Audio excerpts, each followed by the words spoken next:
The Tao of Self-Confidence, Episode 106. Welcome to the Tao of Self-Confidence, where I share stories of courageous women finding their inner journey to self-confidence 5 days a week. Want to learn how you can change your inner beliefs and attitudes? Download a free copy of the ebook by visiting thetaoofselfconfidence.com. Well, hello friend. Welcome to the Tao of Self-Confidence, where I share stories of amazing women who have discovered their inner journey to self-confidence. I'm your host today, Sheena Yap Chan, and today I have another lady from Singapore. You know, it's crazy, the time difference. I think it's like an 18-hour difference. I'm in Hawaii, and this lady is in Singapore, so the time difference can get really crazy. But with the power of the internet, you know, we can connect and be able to share stories from around the world, which I really love. So I'm really grateful that she also took the time to share her story today. So she's a business management graduate. She's also an entrepreneur, a fashion designer, and sometimes an artist. And without further ado, I'm going to introduce you to Coco Mercy Chu. Coco, how are you doing today? Maybe you can fill in a little bit more about yourself to the listeners. Hi, Sheena. Thank you so much for having me on your show. Well, you pretty much summed up what I am. I'm actually a fresh graduate. Well, not that fresh, but I graduated from business school last year. And since graduation, I've been working on my own fashion label and just exploring, you know, this path of being an artist that I always wanted to be. So I started my fashion label here in Singapore by myself, and I actually just created the very first bohemian designer label here. So it's been a pretty exciting journey, and it's been a roller coaster ride this entire year. So I think I'm going to have lots of stories to share with you. Awesome. And that must be fun, you know, creating your own fashion label, doing all these clothes and stuff. I mean, I'm not great at drawing, but I'm great at trying on clothes. So too. So, you know, that must be fun, right? So thanks for sharing that. And what would be your cultural background? Well, so I'm 100% Han Chinese. My parents are both China Chinese. So I'm actually the second generation immigrant in Singapore. And we're basically my family is the only part of our bigger family that's out of China, actually. Well, I recognize myself and identify myself as Singaporean. I do hold a Singaporean passport. And I moved here when I was quite young at the age of 5. That's why I'm Chinese, but I'm kind of Singaporean Chinese now. I totally understand what you mean because, you know, I'm pure Chinese, but I was born in the Philippines, and then I moved to Canada, so it's like I'm all these things. I know. And you're kind of like, what am I exactly? How do I identify? But it's kind of like that fusion kind of makes it beautiful as well. Like, I think you're not just restricted to one kind of culture or whatever. You kind of feel like you're more of a citizen of the world, right? Yeah, totally. For sure. So thanks for sharing that. And, you know, what would be your favorite self-confidence quote? I actually struggled with this question a lot. But I ended up with just 4 simple words of don't think, just be. Because I think for me, I tend to overthink a lot. And for women as well, right? Women tend to overthink a lot. And before I go into something, you know, I really like to thoroughly analyze. I like to think about all the possibilities, all the backup plans and everything. And be like, oh, what if this doesn't work out for me? What if I don't turn out good enough for this or whatever? After a while, I think it just dawned on me that, you know, if I wanted to be an artist, if I wanted to be a fashion designer, I'm just going to be it. Like, nothing's stopping me except myself, basically. So that's my favorite self-confidence quote because it just really boosts my, number one, the promise to myself, as well as the recognition for myself that I'm able to do it.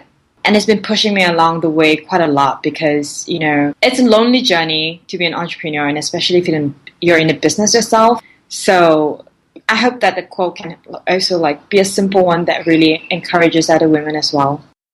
I love it because I'm like you. I overthink everything. And then I always expect the worst things, right? And I think this is something that most women do, right? They just expect, what if it doesn't work, right?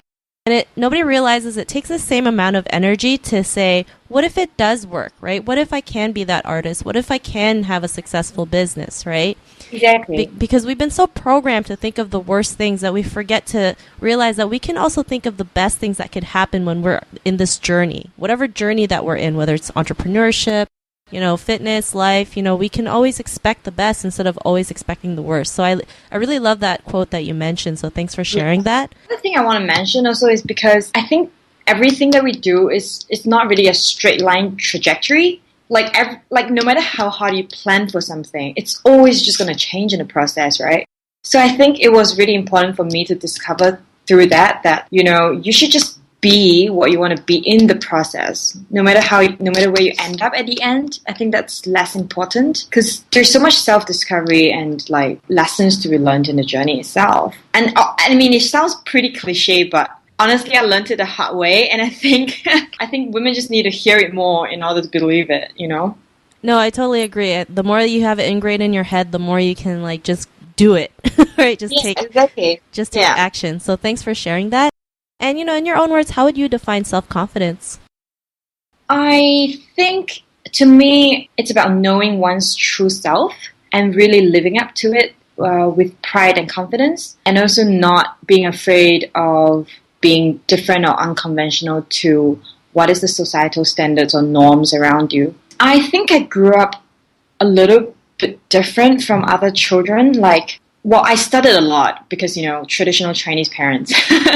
But at the same time, I also pursued a lot of my other interests and hobbies. Like when I was a kid, I remember joining so many activities in like dancing, singing, debate, sports, outdoor stuff, drawing stuff. It was just like a whole range of things that I was interested in and doing. And I think that really helped me on my way growing up to discover what I truly like and what really works for me in making me feel fulfillment and meaning in doing all these things. So I think one thing is that, while women should be confident enough or like motivated enough to find out who they truly are, and the other challenge is to really live up to it. Because I know people who really want to pursue things in life that may not be seen or conventionally viewed as popular choices or the right choices and things like that. But I think it's really important that you stick with what you truly are. Because if you try to be someone else or you try to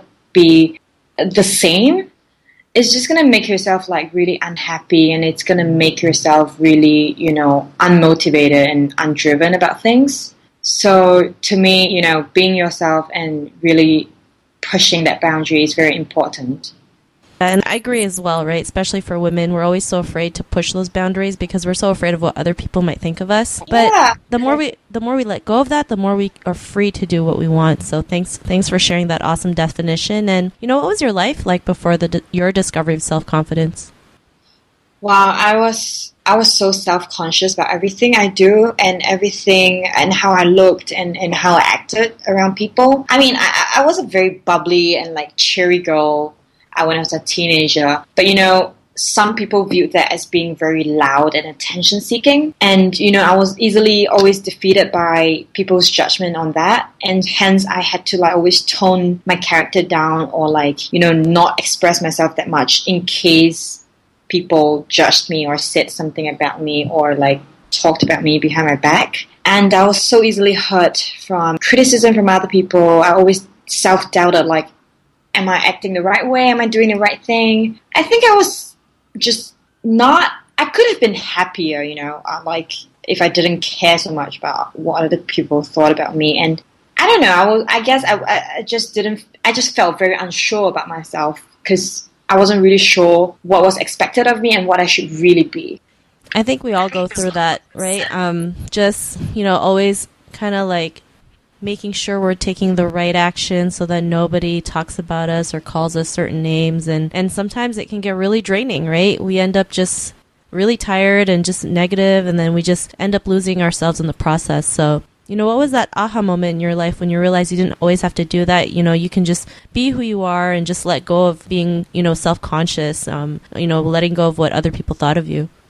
Well, I think, throughout my growing up years, until I was like maybe 21, I was in contact with a lot of people because, I did leadership positions in school. I was in like popular activities and stuff like that. And I realized that no matter how hard I tried to be nice to people, you just can't get everybody like you. And especially for a woman who actually has some kind of character, it's even more difficult, right? I think people find it easier to like people who are more like just very easygoing. Like they don't have much extremities or like unconventional qualities about them. So I I came to a point whereby I was like, what's going on? Like, what's wrong? And I realized that, like, I just can't please everybody at one time, and that the problem wasn't really about me, but it was about just my perspective, to be able to understand that, you're never going to please anybody anyway. So I should just stop trying to fit into everybody's expectations and what I think I should be, and just like be myself, because then I attract all the right people and I surround myself with all the right people, and it kind of just takes off from there.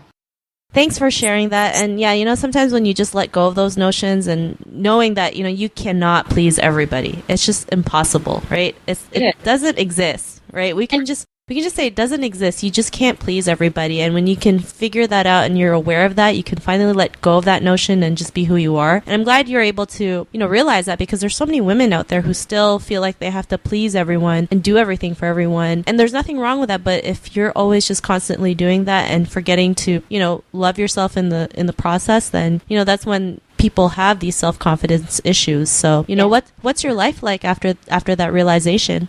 Well, after realizing that I shouldn't be pleasing everyone, I think I became kinder to myself. I was just not that hard on myself whenever someone had a negative comment about me, or like someone didn't like certain things I did or whatever. I kind of felt so much more at peace with myself and with other people. I felt liberated from judgment, and I transferred the energy into, growing my sense of self, into growing my talents, into growing the pool of friends and family around me that really mattered, and, growing into my characteristics that kind of made me different. I think that was so important for me, because I realized that's what I've always wanted to do, and that's what I should be doing. Awesome. Well, I'm glad you're able to, live that life where you can be more creative, be you, and be more free. So thanks for sharing that. And, Coco, to the woman who's listening to your episode, she might be going through the same things in her own life, and she's probably on her own journey to self-confidence. What would be that one tip you would give to her?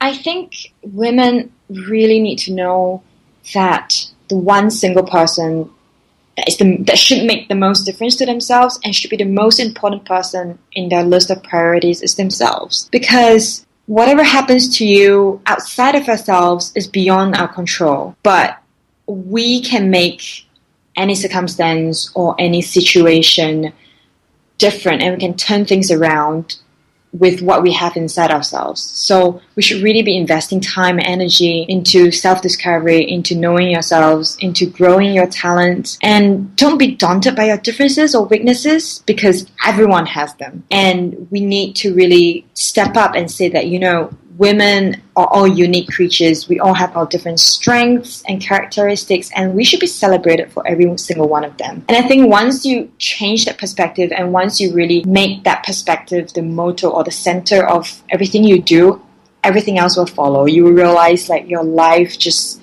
brightens up and your perspective changes, and trust me, everything will become better. Honestly. Well, thanks for that awesome tip. And, I believe the same, right? So thanks for sharing that. And, Coco, if our listeners want to get to know, a little bit more about what you do, or just want to know more about you, is there any social media profiles or any links we can connect with? Yeah, you can definitely check out my label, which is called KALAIA Label. It's spelled as KALAIA. Label is LABEL. You can find my website at kalaialabel.com. You can follow us on Instagram at kalaia.label. Facebook, we're KALAIA Label too. I share a lot of my personal, updates or my personal views and motivation stuff on there as well. And I do hope you can join me, or just give us a follow and and we can talk. Awesome. Well, thanks for sharing that. And to our listeners, if you want to connect with Coco, you can also head on over to thetowselfconfidence.com and search for Coco's name. Her show notes will pop up along with everything else we talked about. And I just want to thank Coco for taking the time to share her story with us. So thank you so much. Thank you, Sheena, and thank you to all the listeners. Not a problem. And be on the lookout for another new episode of another amazing woman's journey to self-confidence. And we'll talk to you soon. Bye for now. Thank you for joining us on another episode of The Tao of Self-Confidence. Visit thetowofselfconfidence.com for links to everything we chatted about today, as well as killer resources, gifts, and so much more. Subscribe to The Tao of Self-Confidence on iTunes or Stitcher to hear more stories of amazing women finding their inner journey to self-confidence.